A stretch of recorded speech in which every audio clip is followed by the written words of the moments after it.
up to the Mishnah on 8a.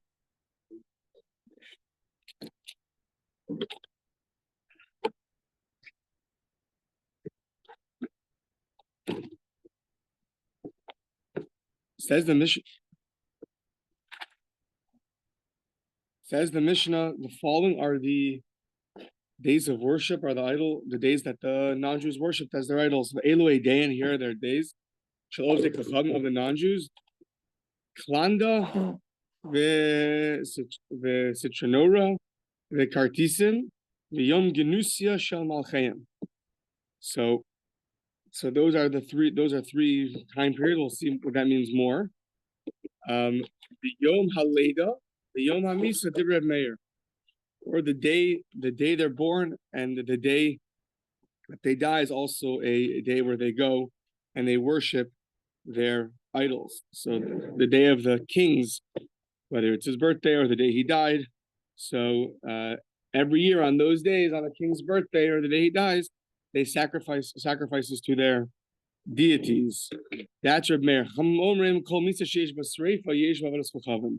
Chum say it's only a death where there used to be a custom that they would burn some of their clothing, some of their things on the day of the death of the kings. So only the day where there's a burning do we say that's a day where they might sacrifice sacrifices to their gods. You mean that's a couple of days after he dies? Whatever the day he dies is, if that day is celebrated with burning of items of clothing, that's a day that we have to be worried about. Is also a day that they sacrifice idols, sacrifices to their idols. But a day where just the death of the king, but there's no burning ceremony, there we are less concerned. Aval, now those are all like the public idol worship days. Now there's the more private days. So they used to celebrate, they used to bring deities on the following days also. Yom Tiglachas Zikno, the day they would shave their beard, Ublariso, or the day they're just not getting a haircut for a full year. And that day they would cut their hair was like a big deal. They would sacrifice the animals to their idols.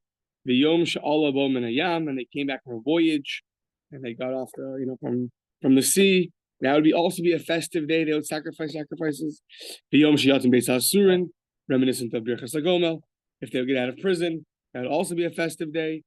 So, the Ovid Kochamish also Mishta Libeno, he'd make a feast, like a wedding feast for his son. So, Eina Asar Ala Osa Hayom Va'osa Ish Bavad.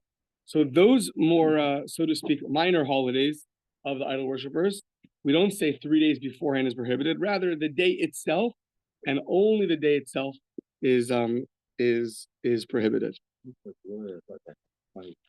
They used to have long hair because they used to get a haircut once a year. So yeah.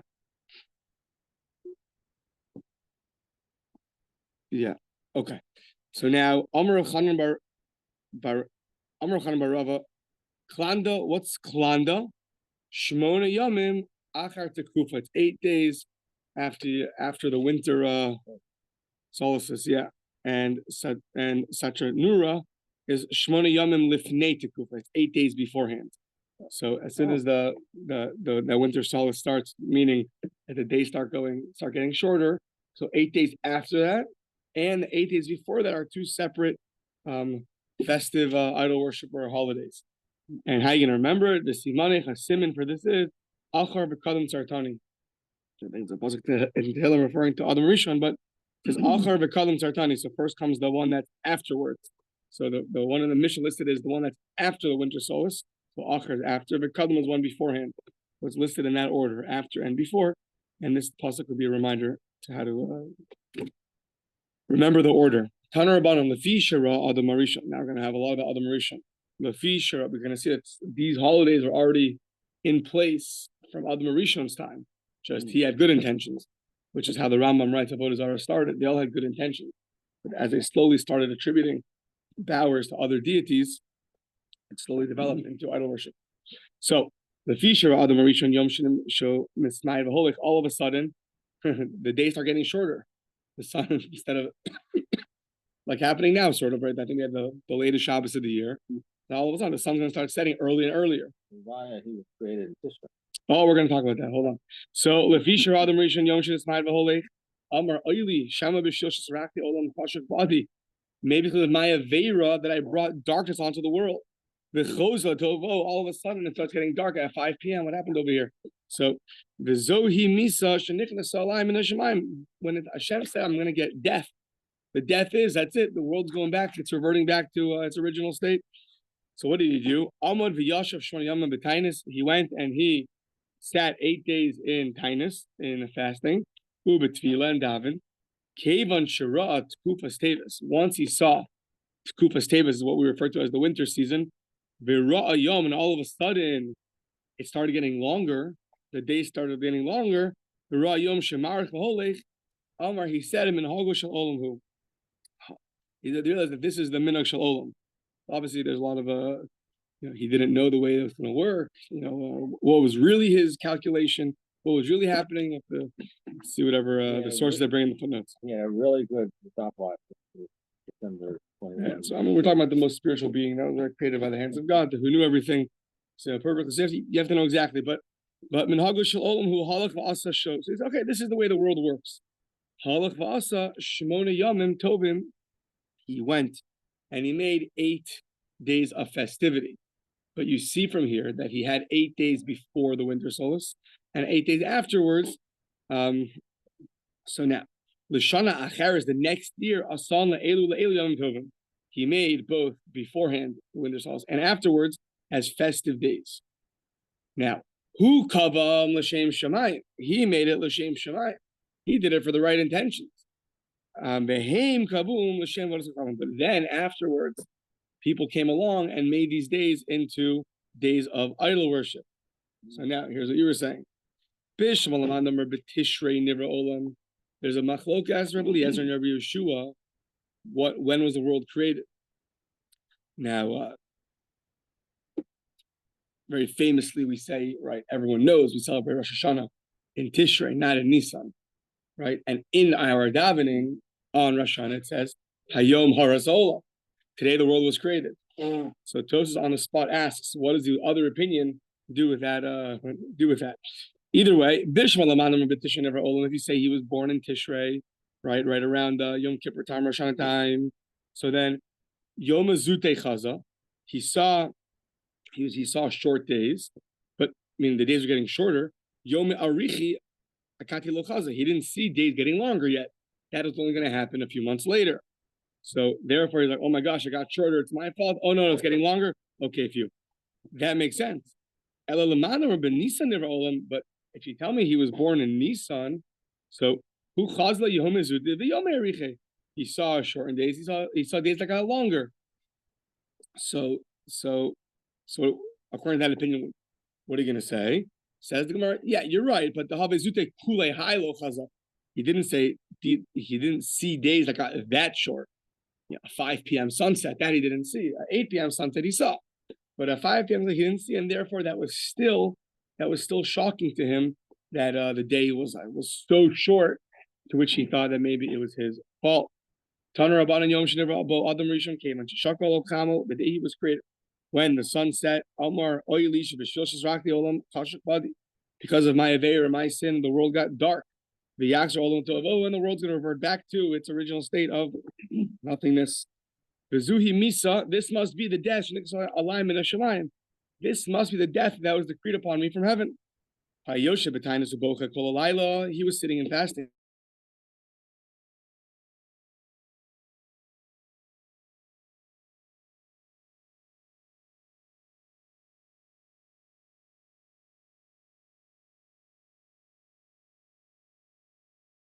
World that the day gets dark, but then it comes up again. It gets light again. So what happened? Amad v'hikriv shor. He went and he brought a sacrifice, an ox. Shekarnav kodmin liparsosa. That its horns preceded its hooves. Usually, the ox is born, the hooves are developed, the horns take time. In this case, Rashi points out everything that was created in its full form. And therefore, the ox that was created, Rashi says, from the ground, its head came out first, and therefore its horns came out developed already. So that's what he brought as a sacrifice. Shenamar v'tetiv laHashem mishor par makrin mafris. He brought, it was good to Hashem, this ox that he brought, makrin mafris. So we're going to say the word makrin is referring to a horn.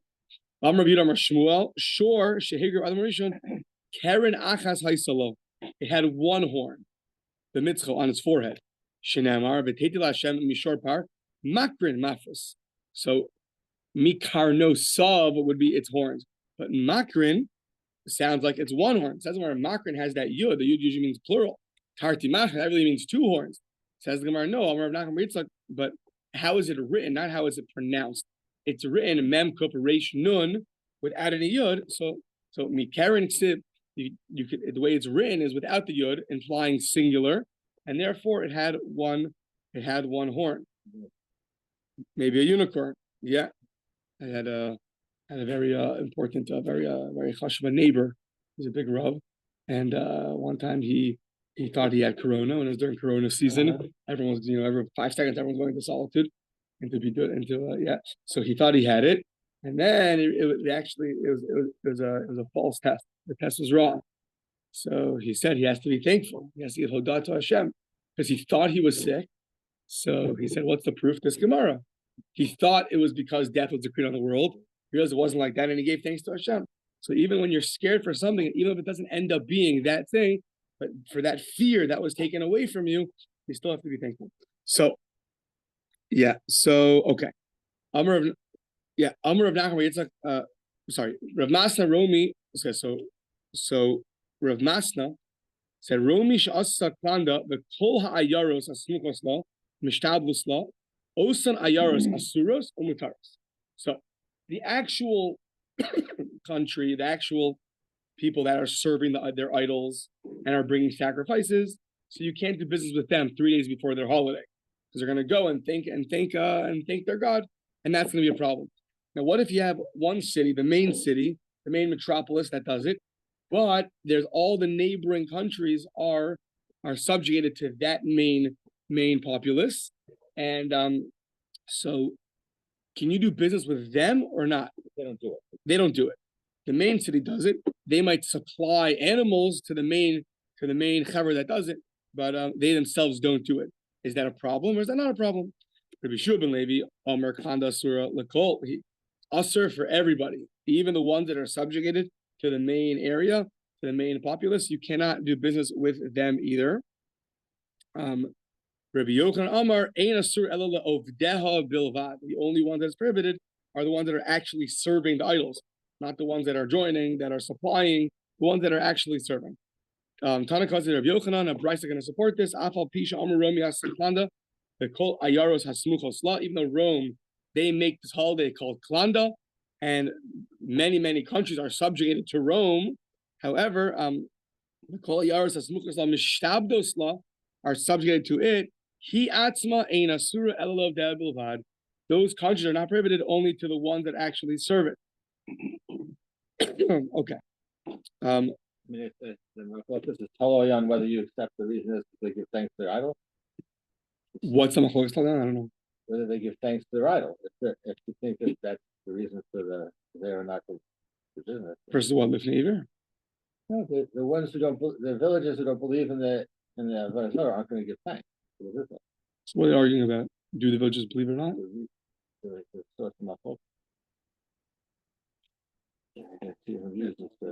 It sounds like the source of machlokas is on the one hand they're supplying the animals to Rome, so you're going to do business with them. There's still a level of avodah zara that you're causing because you're in effect they're going to be thankful and they're going to go and they're going to give the animals to Rome, and that might cause. Because you're supporting them and you're supporting them. On the other hand, they themselves, this is the more logical view, they themselves aren't giving thanks to the God. That's the simpler view. The more novel view that they're causing it. Okay. So now start Tarnalia vi Kartosim biyom Genusia Shelma Uchehem. So what are all these days? All these days are okay, it's gonna say in the Bryce later on. Okay. So we'll see what these days are in a second. And the day that the king becomes a king. So all those days, lefan of Asur, Achar of Mutter. The days before these days are all going to be prohibited to do business with them. But achar of mutter, but the days afterwards is permitted. The obed kochavim she'asa mishta lebeno. However, the idol worshiper that makes a wedding feast for his son, ein aser ela oso hayom ve'oso ish. It's only prohibited that person and that day. That day is prohibited. The days beforehand are permitted. Hoverboard man. Only Lieutenant Fire Chief of the hoverboard. Probably the whole country. So Amar of Ashi, Amar of Ashi, we had this taught in the Brisa. The Katana Yom Tiglachas Zikno Borisov Yom Shalo Minayam. This is our Mishnah. The day of the idol worship's haircut. The day he shaves his beard. The day he comes out from the ocean. The day he leaves jail. The Yom Shiyatzabo and Beis Hasurim Ein Aser Ela Osa Yom Bilvat. Only that day is prohibited. And only that person. Okay. So how is this Mishnah a proof that only the day of the wedding feast is prohibited, but the days before are permitted? So the fact that the Mishnah said, Mishnah Oso Hayom, that day, okay, that makes sense. It's lafu, coming to exclude the fun of ule acharav. It's coming to exclude the day before and the day after. Ella Oso Ish, why does the Mishnah say, and that person? Only business with that person. Lafuke mai, lav lafuke mishabdo, shmamina. Our Mishnah says you cannot do business with only that person, the one that's making the feast, or the one that's getting the haircut, as opposed to who else would you think that you can't do business with? Oh, as opposed to people that are subjugated to him. So just like the Mishnah is excluding people that are subjugated to this person, so too a country that has other smaller countries subjugated to it are also excluded from this prohibition of doing business with them. Shmamina. That would be a conclusive proof that's only the ones that are serving the idols, not the ones that are assisting in the serving of the idols, that you're prohibited to do business with. Okay. Tanya, Rabbi Shmuel Omer Yisrael Shebechutz Laaretz, Ovdei Avodos Kochavim B'Taharahin.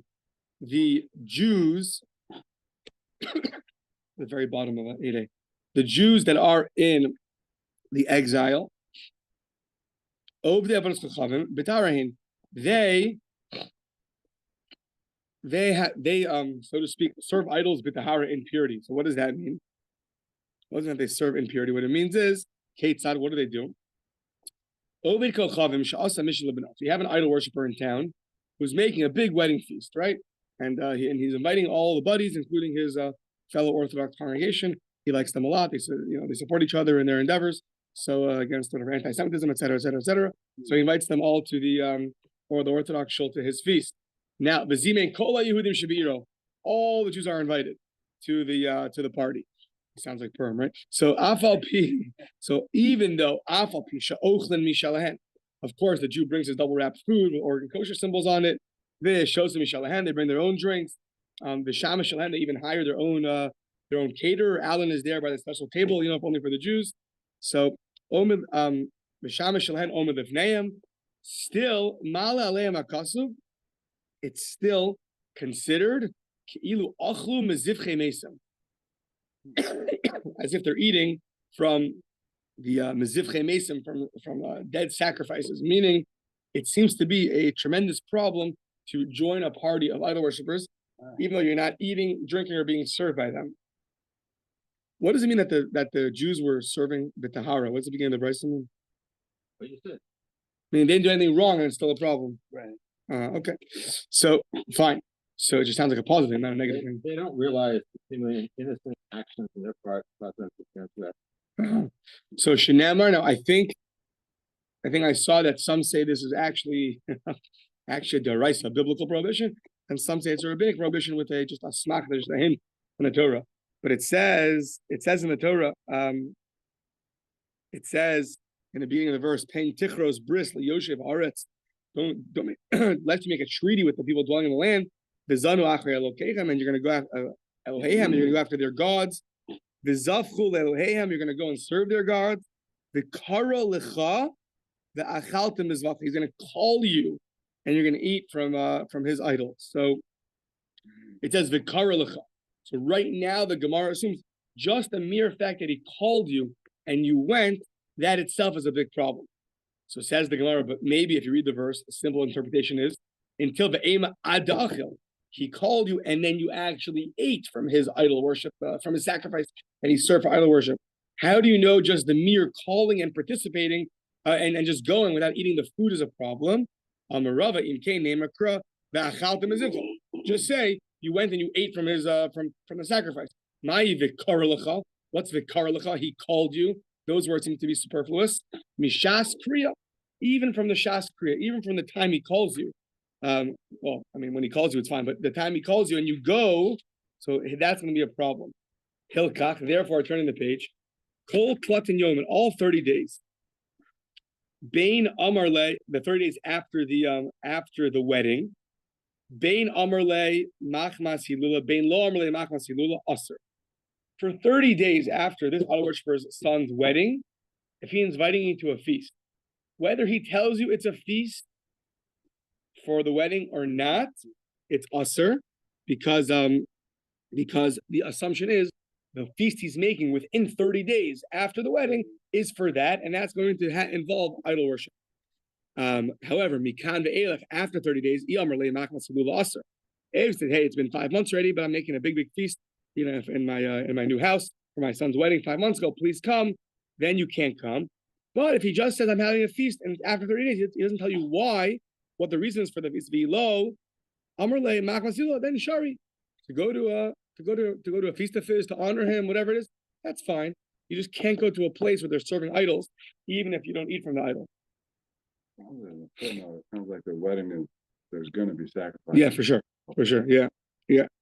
So the Jews have a smorgasbord and they have idol worship. Everyone has their thing, right? So so they're actually doing sacrifices. Yeah, it's pretty.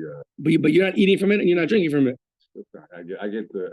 But you the righteous point there. You can't show up there. You can't show up. Yeah, for several months. The husband is complaining about his new wife already. That's what That's going on. their shalom bay is different than ours. Okay. So if he tells you it's because of the wedding feast, is there any limit? So says the Gemara, Amar Papa, ad tresa yarchi shasa. Meaning, you have until 12 months. We assume that within 12 months, you might still make a feast for his son's wedding. But after 12 months, it sounds like, it's a funny thing, even though he says it's for his son's wedding, we still allow you to go because the assumption is that you don't make a wedding feast that far removed from the wedding. It's a funny thing, but he's telling you. Could be an annual event. Celebrating the wedding. No, but he's telling you it's machmas hilu. Yeah. Oh no, that's what it is. No. 1 second. No, it says machmas hilu. He's just telling you I'm having a feast. I'm having a feast. No, but that's what he's saying. He's telling you I'm having a feast for a wedding feast. Maybe after 12 months, even when they have a wedding feast, but they don't serve idols there. I don't know exactly. You would have thought that as long as he's saying it's a wedding feast for my son, we don't care how much time there is, even 3 years later. But at the end of the day, wedding feast equals idol worship.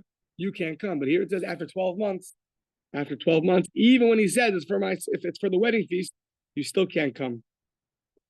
Okay. Umi kara. So before the wedding. So from when do we say it's aser? That from when do we say that the preparations begin? That it's going to be aser to go to the feast before the wedding. So me'emas aser amar papa mishmei Rava michiramu sari be'isanti, when they put the barley into the beer maker, the vat. So that's already the beginning of the wedding preparation, and therefore any feast he's going to have after that time period, we're going to assume it's also for the wedding. Yeah. Okay. Yeah. Ulabasar tresa yarchi shasa shari. After 12 months, is it really permitted to go to a feast? You don't assume there's going to be any idols there. Rav Yitzchak, grade Rav Misharshia. Rav Yitzchak, the son of Rav Misharshia, he went to idol worships, to an idol worshipper's hilula, his feast. Lebasar tresa yarchi, more than 12 months after the son's wedding. Lebasar tresa yarchi shasa. And what did he hear? Vishama the Udi.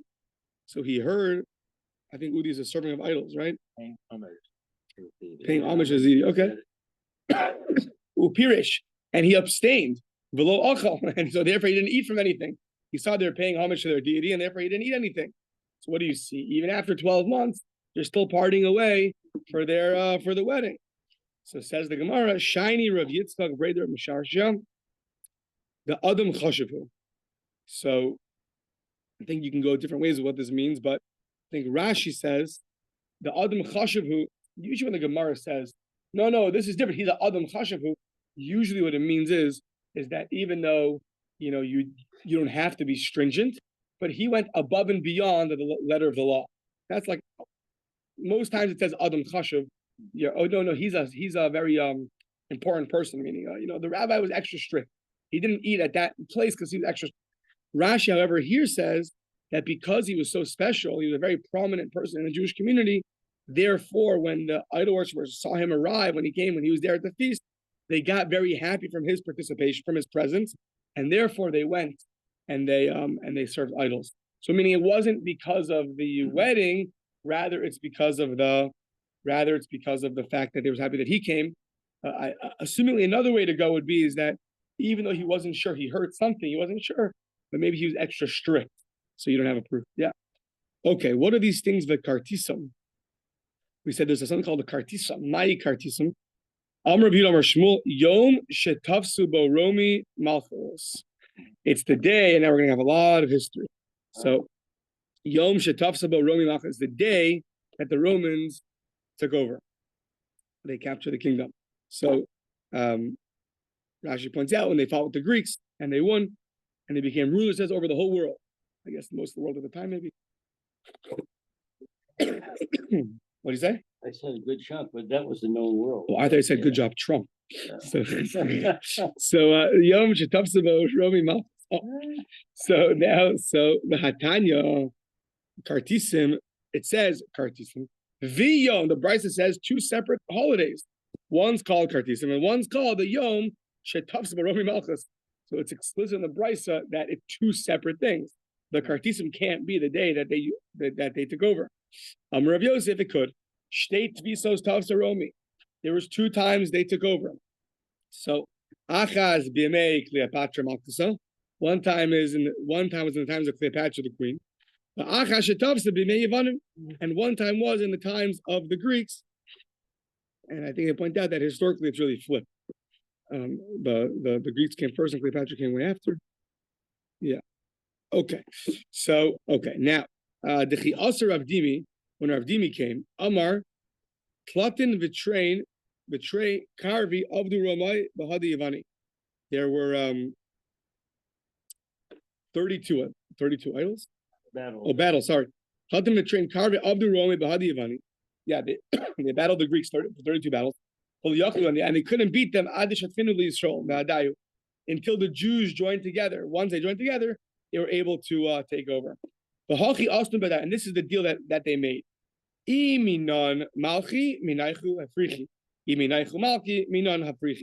Basically, if the king is from us, your people can be the governors. If the king is from you, then our people will be the governors.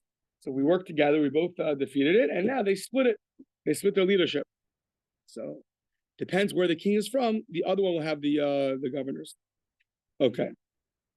The Shalchulu Romi Liyavani. So the Shalchulu Romi Liyavani. So the Romans sent to the Greeks. Ad ha'idna avdina bekarva. So now.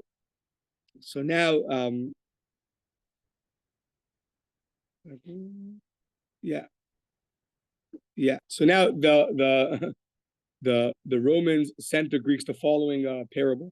So Ada Idna Avdina Bekarba. You guys were the rulers. But Hashta. Yeah, sorry, thank you. So Bekarba, but Hashta Navabedina. But now we're gonna make justice with you. We're gonna They say engage in reasoning. Yeah, so what's the reasoning? So they say the following: Margolis ve'evan tova. You have a margolis, you have a pearl, and an evan tova, and a very nice gem, a nice jewel. Ezum hen yasa bosses the chavera. Which one becomes the setting for its friend? So the Greeks sent back. Shachalu Margulis LaEvan Tova. The pearl becomes the setting for the Evan Tova. Okay, next one they sent them. Evan Tova, Evan Tova and Rashi, it's called some kind of carbuncle. It's some kind of red gem. What do you do? Which one? Which one is the setting for its friend? It says Evan Tova Linach. The Evan Tova is a setting for the other one. Okay. Now they sent him Enoch the Sefer Torah Ezaben Yasa Bas the Chavero. If you have this red gem and a Sefer Torah, so Ezaben Yasa Bas, which one becomes the setting for its friend? So it says, of course, Enoch the Sefer Torah. Even the Greeks understood that it's a setting for the Sefer Torah, because Sefer Torah is more prominent. So Shalchalahu, so the Romans sent back to the Greeks, Im Kain, Anan Sefer Torah Gaban. We have a Sefer Torah with us, called the Jewish people. So So now Kafulahu, the Gaban V'Yisol Ba'adan. So Rome 1. Right, so Rome 1. Kafulahu. Now, Rome 1. Esrin V'Shis Shnin, Kamalahu Be'emnusayu, B'Hadei Yisrael. For 26 years, the Jews and the Romans ruled together, presumably in this kind of deal with governors and kings. And then Mikan ve'elach, from that point onward, Ishtabdu Bahu. Then they subjugated the Jews. So 26 years of somewhat peace and harmony, and then that ended. So now, says the Gemara, Mikara Ma'idarsh, Basof Ma'idarsh. So what was the original? I mean, Rome had this whole idea, like we'll just do together. So what happened that they ended up, then subjugating the Jews? So what did they think originally to make a deal with the Jews, and then what was their thought process at the end? So they're going back to Yaakov and Esau.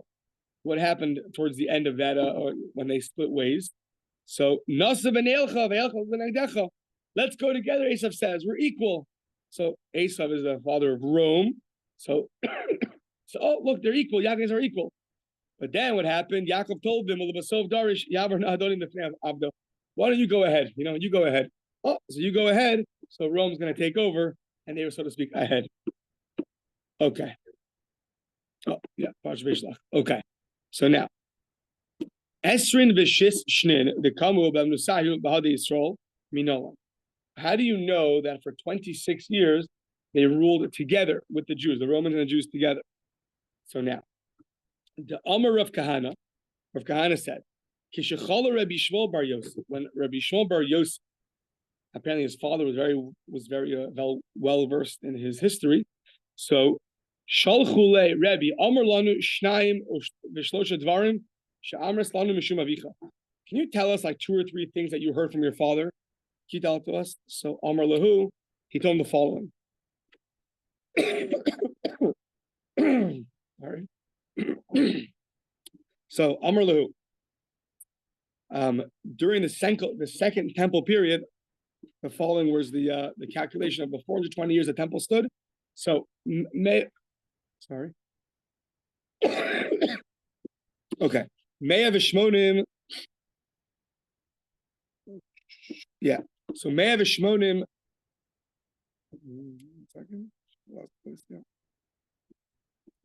Yeah. So Me'ah v'shmonim shana kodem shachar v'bayis. So 180 years before the temple was destroyed. Hashta Malchus Harisha al Yisrael. So the evil kingdom was Romans took over 180 years before the temple was destroyed. Shmonim Shana Ad Lo Charabais, 80 years. So 180 years before it was destroyed, the Romans took over. 80 years before it was destroyed, Gazru Tuma al Eretz Amim al Klei Sluchis. So, because there were so many, the graves weren't marked at all.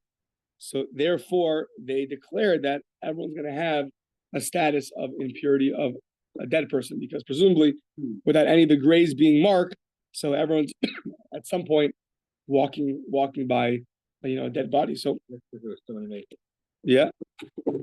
Why are there so many Masons down? for the Romans? Okay, so therefore, and also on glass, they declared tumah on glass. Glass is not much in Kabbalah, but rabbinically it is. So now, Mem Shana, 40 years ad lo charav habayis. What happened? Golsa Sanhedrin. The Sanhedrin was exiled. The Yashvala b'Chanos, and it settled in a place called Chanos. So now, just parenthetically, we have to figure out. The question was 26 years they ruled together. Is that really true? And they brought all these numbers.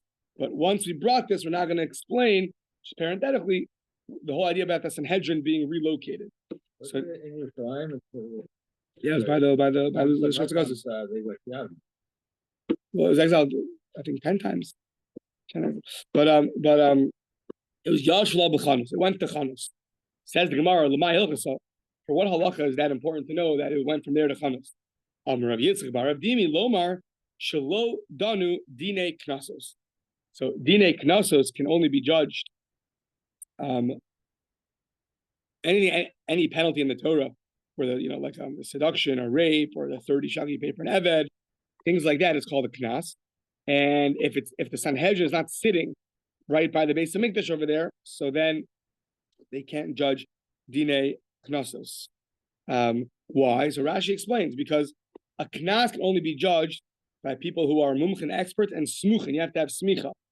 So now, someone who doesn't have smicha can't judge these cases, and if the Sanhedrin is not there, it sounds like then they can't give out their smicha.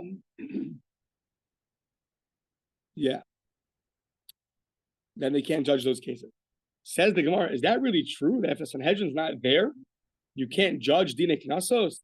Dine Knasos? Is that really true? V'hamar of Yehuda, Amar Rav, he said, V'ram Zachar Oso Ish Latov, Rabbi Yehuda ben Babo. This was in Sanhedrin, I think. Yeah, Sanhedrin. There's this person, Rabbi Yehuda ben Baba. He lived way after the destruction of the Second Temple, and yet what happened to him? She'il Malehu, if not for him, Nishtachu Dine Knasos Yisrael. If not for him, we would have forgotten about Dine Knasos. It would have been lost. Why? Says Gemara, Nishtachu, you would have forgotten about it? L'garsinu, well, just learn about it. The Torah. Well, I'll have Torah about it. Just learn about it. No. Elo batlu Dine Knasos Yisrael. They would have been nullified. They would have been abolished. That whole idea of why? Because Shigazra Malchus Risha, the evil kingdom, they made a Gzeira. Gazra, Kol Hasomech Yarek. The Kol Nismach Yarek. Anybody who gives out smicha, official ordination, to sit on it, which then it gives you the right to be in a Sanhedrin, anybody who gives it out, and anybody who accepts it is going to be killed. The Ir Shasomchenba, and any city where there's smicha will be destroyed. Techare. Any boundary within that boundary that there's giving out smicha, that's going to be abolished. It's going to be uprooted. So what happened? Yehuda ben Baba hala v'yashav ben shnei harim gdolim. He went between two mountains, hoping that they wouldn't see him. I think. Ubein shnei yaros goes in between two cities. Bein shtei tchumei Shabbos, between two tchumei Shabbos. Bein usha l'shafarim, between usha and shafarim. And what did he do over there? V'samav sham chamisha zaken. He went and he gave out smicha to 5 elders: Rav Meir, Rabbi Yehuda, Rabbi Yosef, Rabbi Shimon, Rabbi Lazar ben Shemua, Rav Avia. Rav Avia Moshe, Rav Nechemia. He adds in a 6th person, even Rabbi Nechemia. What happened? The plan didn't work. Kavan Shehikir, they saw him, Baham Oivim. Amr Lahem, so he told his student that just got smicha, run away. Benai Rotsu. So Amr Lo, Rebbe va'atamati alecha, and Rebbe, what's with you? Amr Lahem, Hareini muta lifneim ke'evan she'en lahovchen. I'm going to stand here like a rock that's not going to be flipped over, meaning I'm not going to feel any pain.